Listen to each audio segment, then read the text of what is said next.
بسم الله الرحمن الرحيم.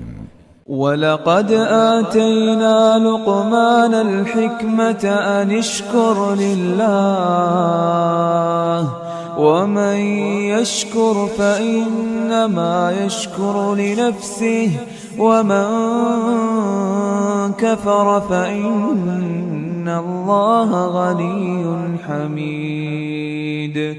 وإذ قال لقمان لابنه وهو يعظه يا بني لا تشرك بالله إن الشرك لظلم عظيم. ووصينا الإنسان بوالديه حملته أمه وهنا على وهن وفصاله في عامين أن اشكر لي ولوالديك إلي المصير. وإن جاهداك على أن تشرك بي ما ليس لك به علم فلا تطعهما وصاحبهما في الدنيا معروفا واتبع سبيل من أناب إلي ثم إلي مرجعكم فأنبئكم بما كنتم تعملون. يا بني إنها إن تك مثقال حبة من خردل فتكن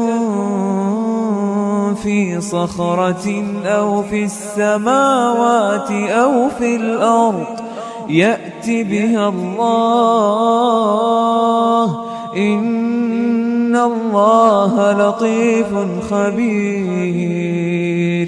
إن الله لطيف خبير. يا بني أقم الصلاة وأمر بالمعروف وانه عن المنكر واصبر على ما أصابك إن ذلك من عزم الأمور. ولا تصعر خدك للناس ولا تمش في الأرض مرحا إن الله لا يحب كل مختال فخور.